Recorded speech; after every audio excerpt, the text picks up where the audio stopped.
menjadi bagian dari ikhtiar kita menuntut ilmu dalam agama. Thalabul ilmi faridotun ala kulli muslimin. Jadi begitu ya, kita kewajiban untuk menuntut ilmu mulai liang lahat, mulai dari lahir sampai liang lahat ya, sampai menuju buayan bumi pertiwi kita. Berdoa mulai Al-Fatihah. Bismillahirrahmanirrahim. Ya. Baik, terima kasih Bapak Ibu sekalian saya hormati. Sebagaimana kita awali tempo hari, beberapa diskusi-diskusi kita sudah mengalir, sudah alhamdulillah sudah bagus ya.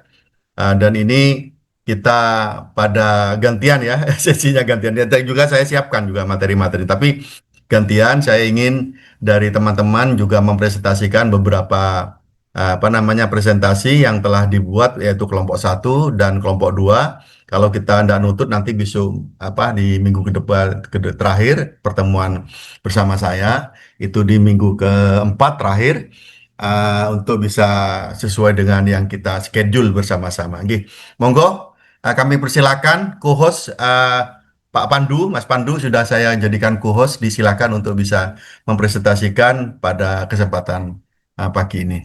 Silakan.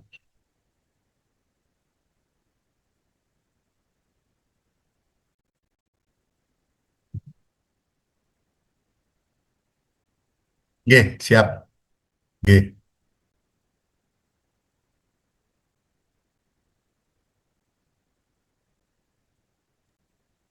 Iya, saya Pak Rido, Pak Rusman ya Pak. Pak Nggih. Bandi, kelompok 1.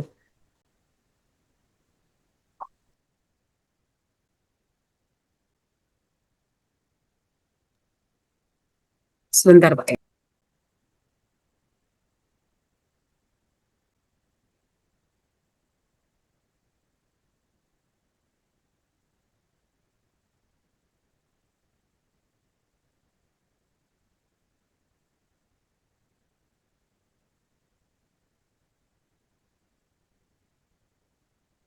Teman-teman sekalian jangan lupa ya absen ya.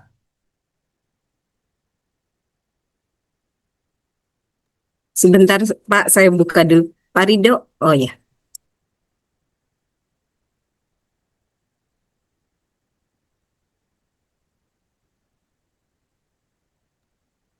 Apa Pak Rido ya Pak yang mau presentasi? Bu, Nggak kedengaran Pak. yang mana Bu ya Bu Dini ya? Judulnya apa kemarin lupa aku nah. Nah,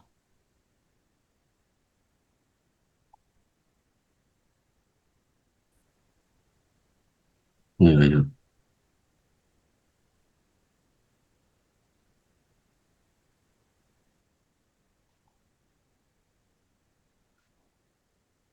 Sudah nampak Bu? Yang geometri Oh ya ya of ya, ya power sudah itu Pak. sudah. Sorry sorry. Yang ini ya.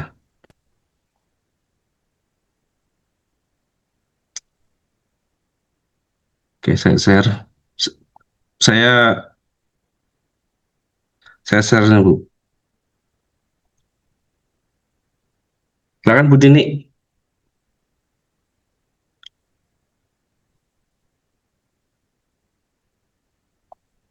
Saya mulai ya Pak ya. Nggih, monggo Bu. Ya, Assalamualaikum warahmatullahi wabarakatuh. Selamat pagi menjelang siang. Pada kesempatan ini kami akan mempresentasikan kajian berjudul pengaruh kebijakan triangular di Global South yang secara spesifik itu melihat bagaimana organisasi internasional, perusahaan multinasional, dan negara berinteraksi dalam membentuk kebijakan publik di Indonesia dan ASEAN. Jadi ini disusun oleh beberapa anggota kelompok yang bisa dilihat di layar. Atas nama Pak Rido Muarif, Pak Muhammad Arif Nur Rahman yang mungkin nanti akan menyusul, Pak Rusman, Ibu Tuti, Pak Rusyanto, saya, Dini Zulfiani, dan Pak Muhammad Subandi. Studi ini berangkat dari satu pertanyaan dasar. Jadi, apakah negara masih memiliki otonomi penuh dalam menentukan kebijakan publik di era globalisasi ini? Ya, kami berargumen bahwa jawaban tidak sesederhana itu, ya atau tidak.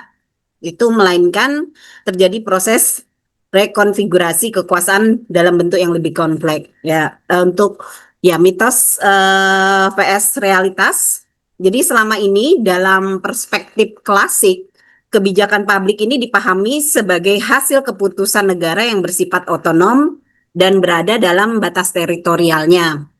Namun realitas kontemporer ini menunjukkan hal yang berbeda. Jadi bisa dilihat bahwa globalisasi itu telah mengubah arah kebijakan menjadi lintas batas, di mana organisasi internasional memberikan tekanan yang normatif, perusahaan multinasional membawa kekuatan kapital dan teknologi, dan negara tidak lagi menjadi satu-satunya aktor dominan. Dengan kata lain, otonomi negara tidak hilang tetapi terfragmentasi dan dinegosiasikan dalam jejaring transaksional. Selanjutnya, Bapak.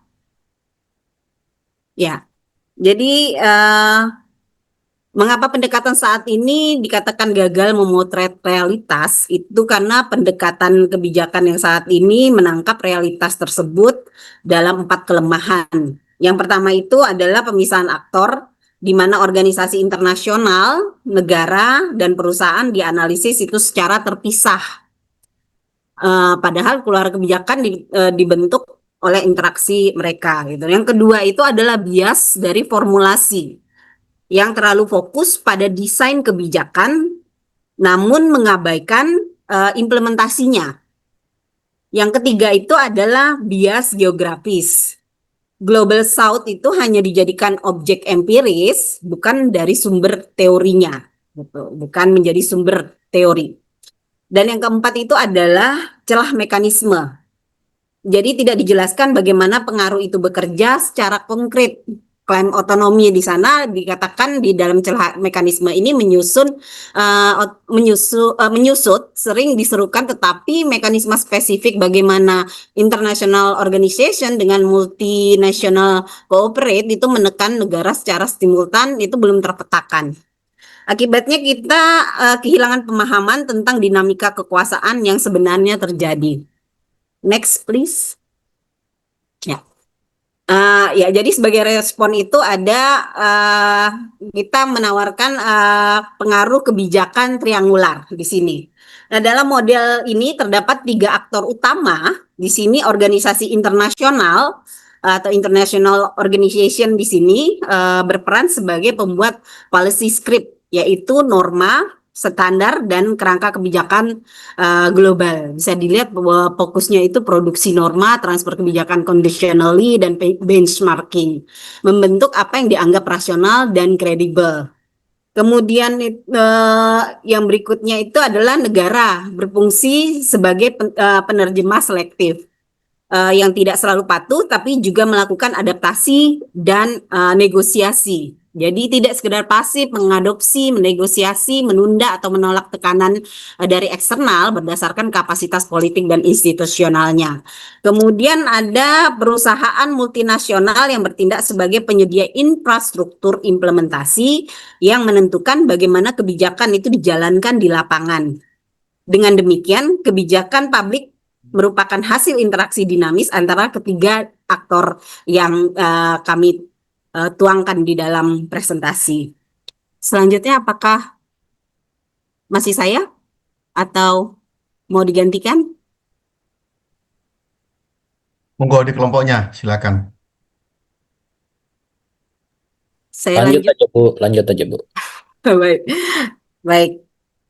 Ya, jadi dilihat di sini asimetris dari kekuasaan itu. Kekuasaan itu tidak bersifat statis, tapi asimetris berdasarkan dari tahapannya. Dari tahap formulasi itu, organisasi internasional itu kalau dilihat cenderung dominan melalui tekanan normatif dan bantuan teknisnya. Jadi namun pada tahap implementasi, perusahaan multinasional itu menjadi lebih dominan kalau kita lihat di sini, karena menguasai sumber daya, teknologi, dan infrastruktur dari operasional. Nah, hal ini menciptakan asimetri kekuasaan berbasis tahapan di mana negara seringkali kuat dalam desain tapi lemah dalam pelaksanaannya. Selanjutnya, Pak. Ya. Jadi kalau kita melihat di sini, kita menguji model melalui analisis proses yang disebut tracing komparatif. Jadi pendekatan ini memungkinkan kita untuk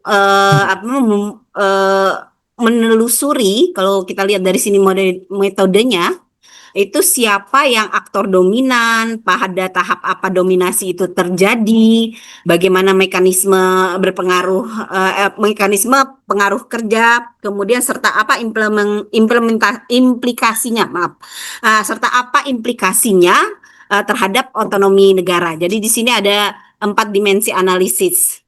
Kita lihat ada kasus satu, yaitu intervensi dari IMF di tahun 97 sampai 98, kemudian kedua tata kelola industri ekstraktif di Indonesia, dan kasus yang ketiga itu regulasi ekonomi digital di ASEAN. Dengan kata lain, kami tidak hanya melihat dari hasil kebijakan, tapi juga proses dan relasi kekuasaan yang ada di baliknya. Apakah bisa dilanjutkan dengan yang lain atau masih? Ya, bisa Bu. Ya, Ya. baik, silakan Pak. Oke, kami mengambil contoh tadi seperti Bu Dini bicarakan dengan di depan, itu adalah kasus IMF. Bagaimana kasus kondisional berbasis krisis yang kita pernah lalui, yaitu kasus krisis di sekitar tahun 97 sampai 98. Tahapan dominan ini adalah tahapan formulasi. Aktor terkuat yaitu adalah IMF. Tadi ada 3 aktor, ada MNC dan IO, International Organization. Mekanismenya struktural conditionality, mengaitkan pinjaman darurat dengan agenda reformasi struktural luas yang menyempitkan opsi kebijakan domestik. Menyempitnya otonomi di meja perumusan, meskipun MNC tidak merancang kebijakan secara formal, kepanikan modal asing menciptakan kondisi darurat. Negara berada dalam posisi tawar yang lemah, terpaksa menerima skrip IMF yang mendefinisikan kelayakan kebijakan. Otonomi negara menyusut tajam secara politis. Kita lihat beberapa kebijakan rencana pembangunan nasional jangka panjang kita terpaksa ditutup, seperti bidang industri dirgantara itu tertutup karena mengikuti aturan IMF. Contohnya di industri dirgantara. Terus kasus kedua,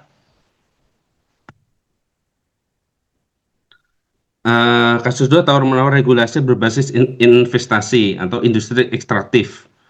Tahapan ini yang dominan adalah implementasi. Aktor terkuat yaitu MNC, multinational company atau corporation. Mekanismenya kontrol infrastruktur, implementasi dan investasi sektor ekstraktif, padat modal dan teknologi.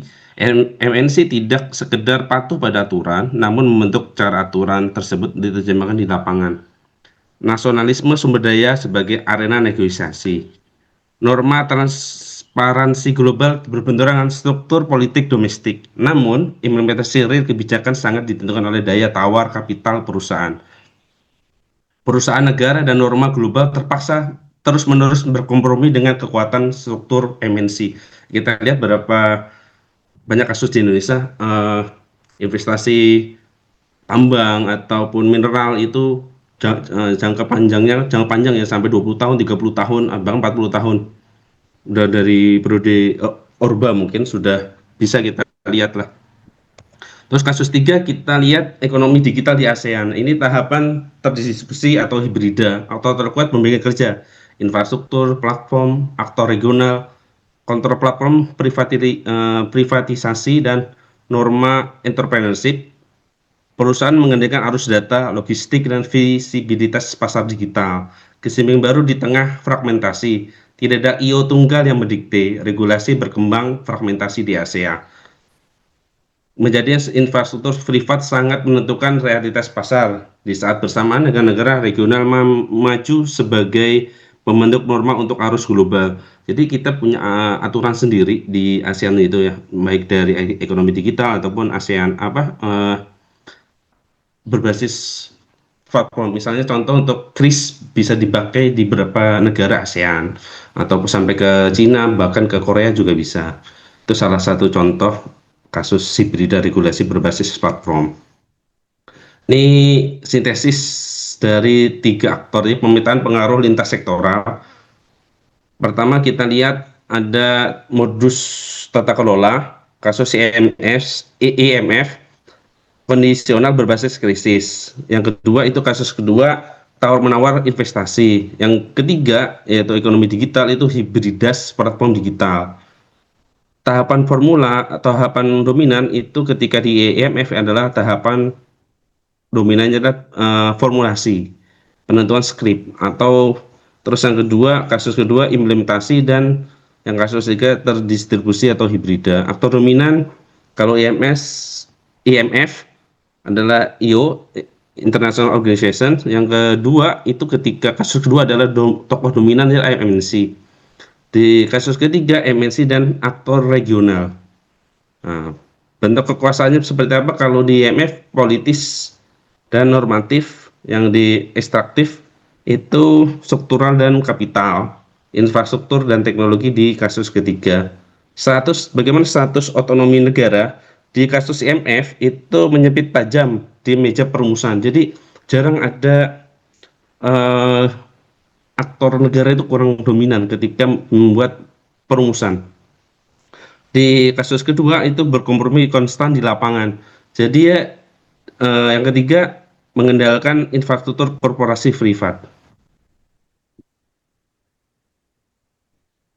Nah, ini kontribusi teoritis membaca kebijakan di era transnasional, kebijakan selalu triangulasi. Jadi semua kebijakan pakai triangulasi. Jadi tiga aktor membuat prisma itu segitiga.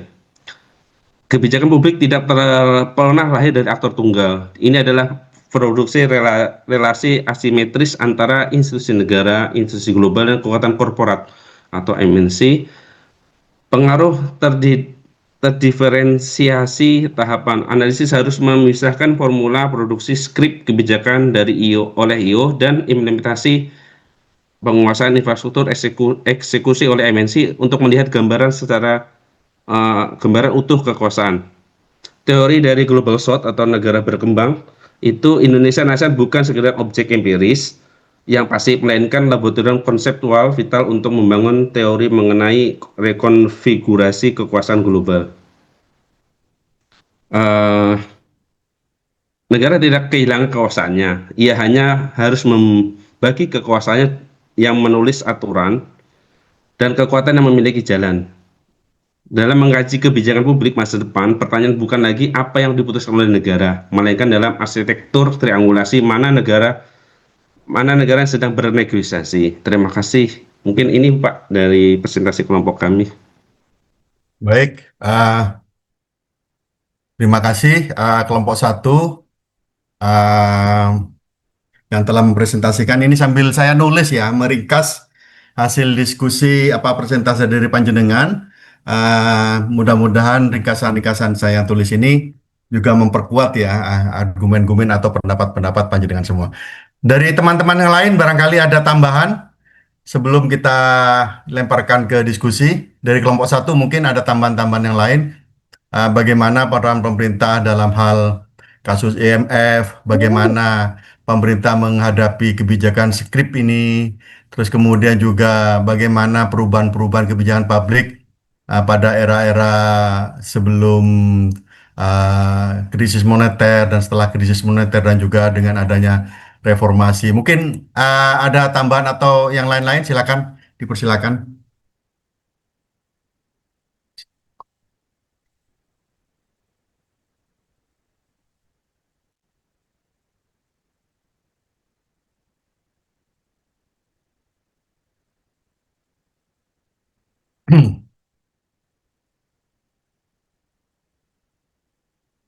Dari kelompok dua, silakan ada yang menanggapi atau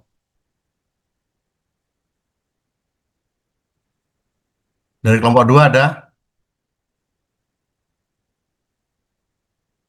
Enggak, silakan.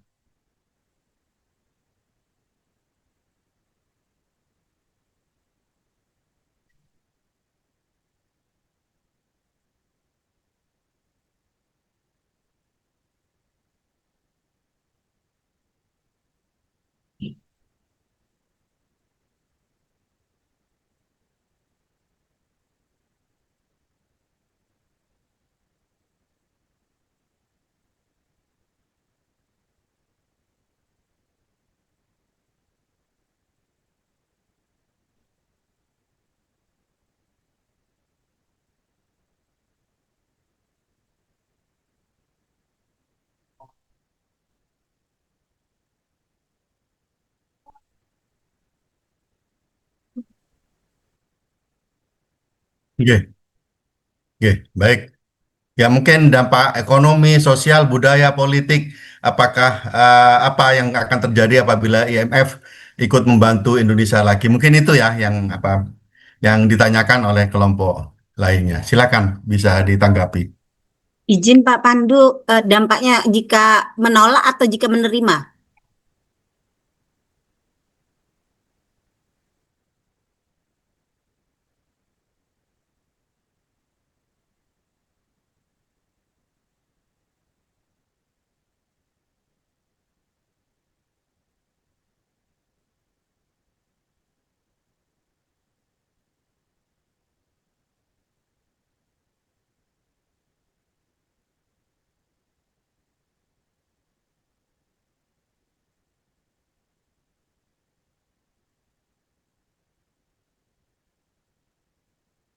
Silakan di kelompok satu.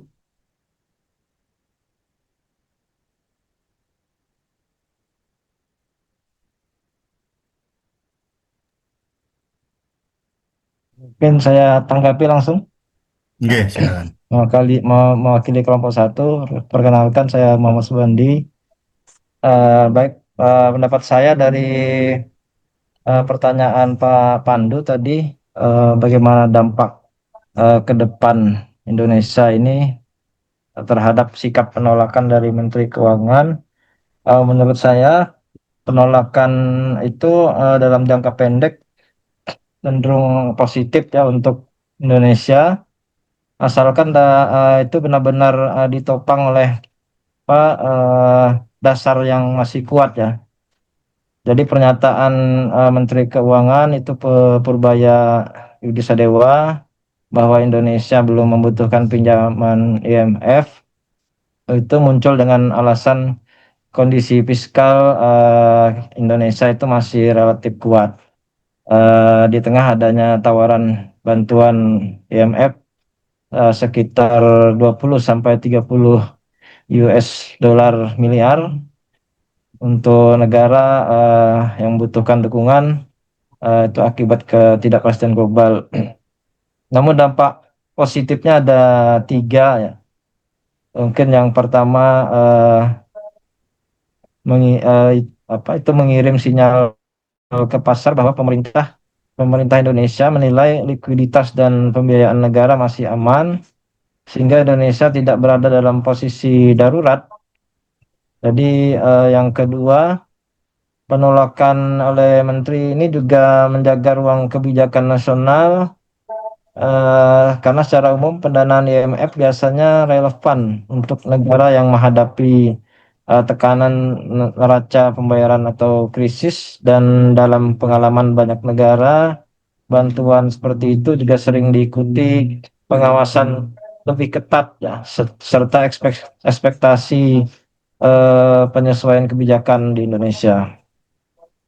Nah, yang ketiga, putusan penolakan itu juga memperkuat bahwa memperkuat kemandirian fiskal Indonesia ya, dan kepercayaan terhadap kapasitas pembiayaan domestik. Mungkin itu pendapat dari saya.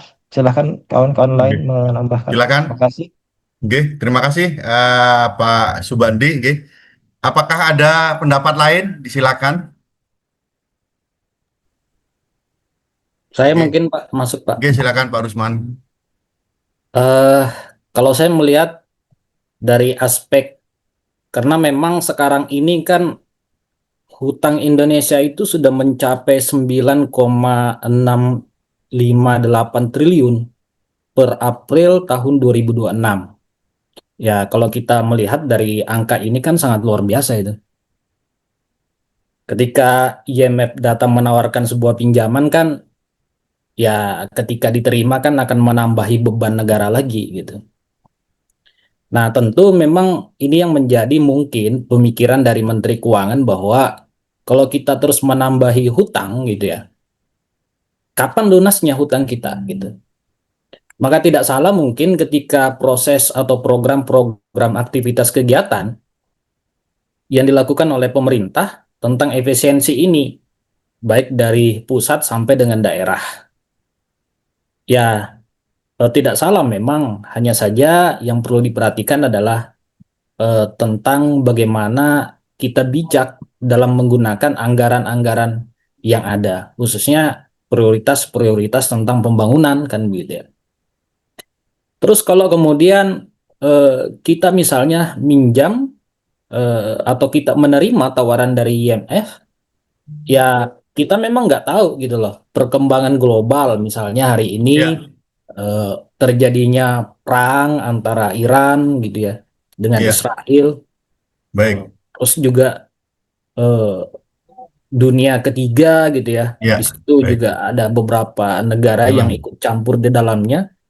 Ya kita memang nggak bisa memprediksi akan hal itu. Ya, baik. Sama seperti kemarin misalnya tiba-tiba deslet dari harga 14-16 ribu tiba-tiba naik jadi 24 ribu kan gitu. Ya.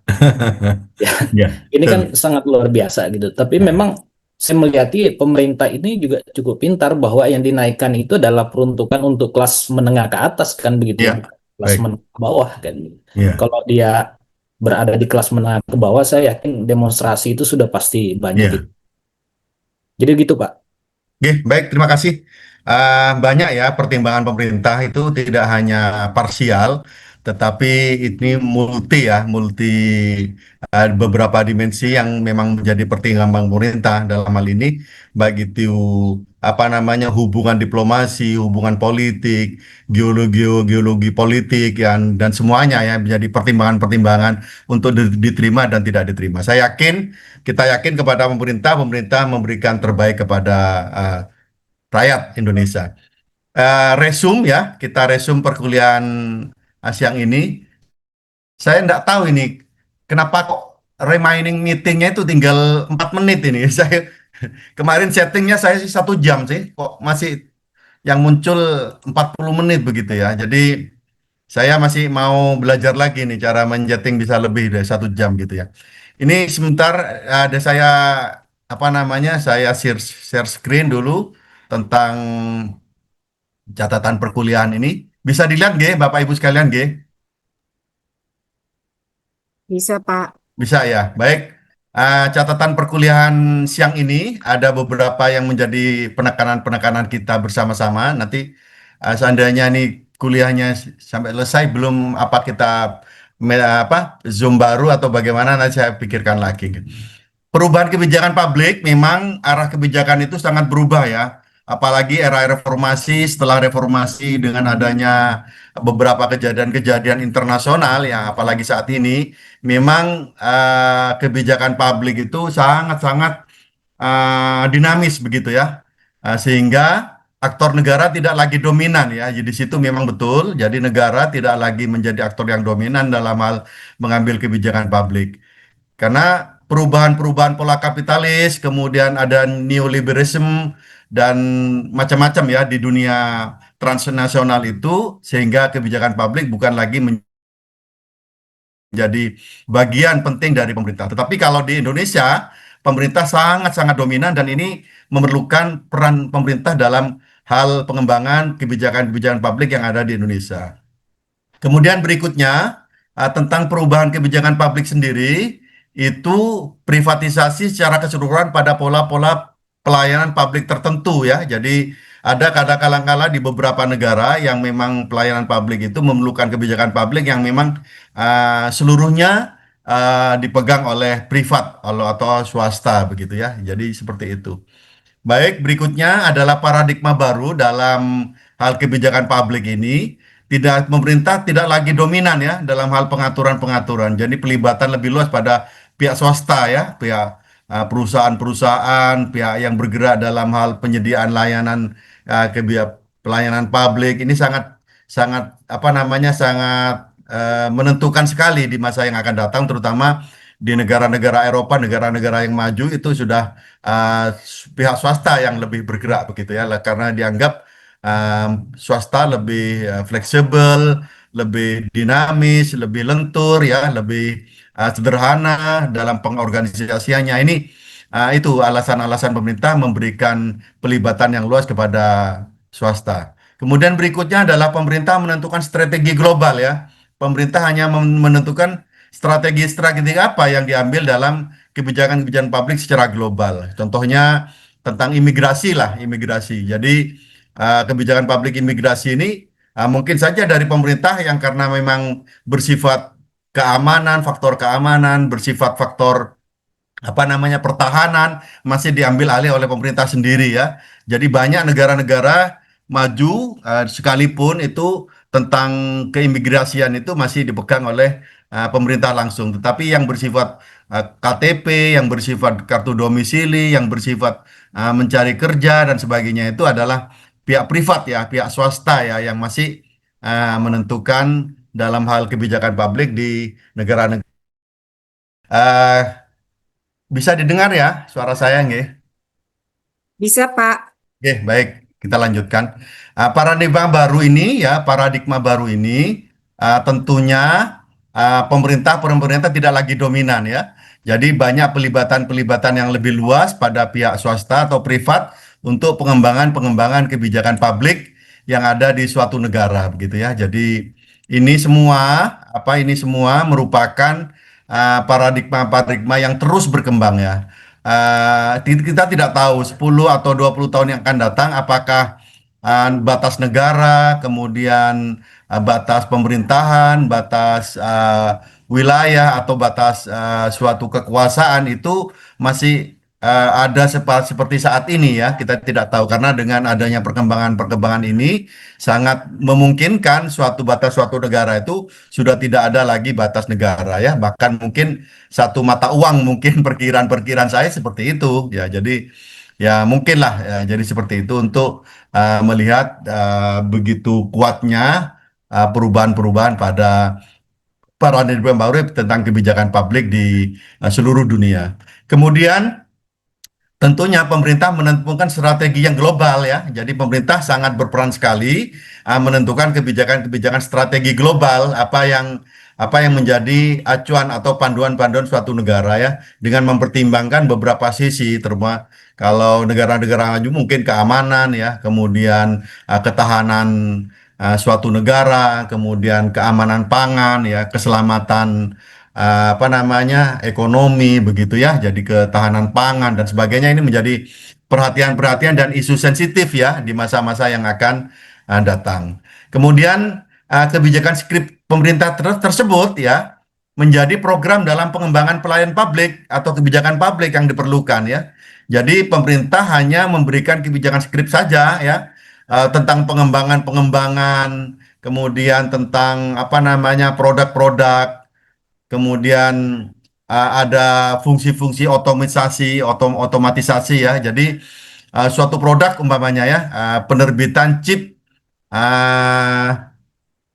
penduduk ya, chip penduduk kartu penduduk Indonesia chipnya sudah tertanam di retina contohnya. Ini bisa saja pengembangan di masa yang akan datang kebijakan pemerintah itu mengotomatisasi pada produk-produk penciptaan chip ya, chip yang tertanam di retina ya. Karena yang sulit ditiru ya, KTP itu kan mudah ditiru ya, KTP itu mudah ditiru.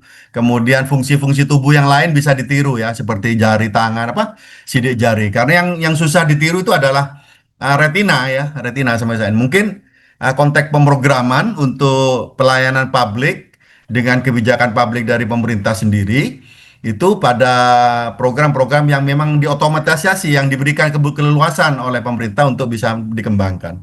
Kemudian panduan-panduan dan inovasi pengembangan produk lain ya. Jadi ada inovasi-inovasi pada kebijakan-kebijakan publik maupun pelayanan publik itu sangat bervariasi ya, sangat bervariasi ya. Kalau dulu KTP-nya pakai kartu, mungkin di masa yang akan datang KTP-nya cukup face print ya, recognition face print begitu ya, recognition face print ya.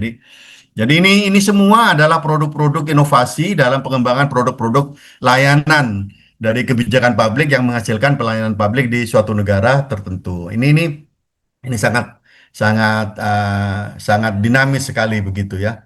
Kemudian pada kasus-kasus IMF ya, sebagaimana potret dari teman-teman tadi adalah adanya perubahan dinamika suatu tekanan-tekanan dari publik yang memang waktu itu negara belum terbiasa adanya keterbukaan ya. Kita tahu pada tahun 97 itu negara kita adalah negara top down begitu ya, semacam negara apa namanya? Orde Baru, top down semua program-program dari atas ke pusat ya. Sehingga negara belum terbiasa pada keterbukaan kebijakan publik dengan pelibatan sektor privat dan transnasional. Sehingga IMF dalam hal ini transnasional suatu lembaga yang memang diperlukan sekali waktu itu oleh negara peran sertanya dalam hal pelibatan-pelibatan pengaturan-pengaturan dari seluruh sektor yang ada di Indonesia. Kemudian tekanan yang kuat itu untuk segera berubah ya, tentunya dari beberapa sisi, dari sisi ekonomi, ya finansial, sosial, budaya, bagaimana orang Indonesia itu ditekan ya sosialnya supaya bisa berproduktif tinggi begitu ya. Jadi politiknya juga demikian, politik keterbukaan, jadi anti kritik begitu ya. Jadi terus industrinya industri yang ke arah digital. Ini semua adalah tekanan-tekanan ya pada era itu dan sehingga kita menghasilkan suatu era reformasi di mana era reformasi sendiri sebenarnya masih dipertanyakan ya sampai saat ini. Tapi ini merupakan bentuk-bentuk dari kasus-kasus pada kebijakan publik yang belum terbuka saat itu. Saya kira itu resum pada perkuliahan pagi siang ini. Mudah-mudahan bisa bermanfaat untuk kita semua sebagai bahan apa namanya wawasan kita bagaimana kebijakan publik itu juga menghasilkan pelayanan publik yang bagus dan pelayanan publik transnasional ini sangat kita perlukan dalam hal merespon perubahan-perubahan yang global yang begitu pesat dan begitu dahsyat. Ada yang perlu didiskusikan lagi?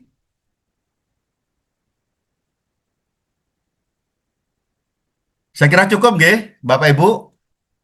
Ini sangat padat ya, sangat bagus ini diskusinya pada pagi siang ini. Mudah-mudahan kita semua mendapat keberkahan dari ilmu pengetahuan ini. Nanti saya share aja ke Mas Pandu beberapa catatan-catatan yang saya peroleh dari diskusi pagi atau siang ini, dan mudah-mudahan kita semua dalam lindungan Allah Subhanahu Wa Taala. Ada yang sudah ngajukan proposal ini, teman-teman? Atau tema judul untuk segera ya saya dorong ya teman-teman untuk bisa menulis beberapa yang menjadi atensi panjenengan semua ya, kan dengan adanya diskusi yang beberapa semester ini kan sudah merupakan modal untuk bisa tema apa kira-kira atau judul apa yang akan kita ambil nantinya. Ini menjadi pemikiran panjenengan semua supaya lebih mudah, cepat, singkat, dan selesai begitu ya. Jadi disertasinya selesai, bukan disertasi yang sempurna ya, tapi disertasi yang selesai begitu. Saya kira itu cukup kita akhiri dengan ucapan hamdalah bersama-sama. Alhamdulillah. Alhamdulillahirrabbilalamin. Demikian kurang lebihnya mohon maaf. Terima kasih. Terima kasih. Salam sejahtera Terima untuk kita kasih. semua ya. Wabillahi taufiq wal hidayah. Wassalamualaikum warahmatullahi wabarakatuh. Terima kasih Bu. Waalaikumsalam warahmatullahi wabarakatuh. Semangat semangat. Terima kasih Bapak. Turun.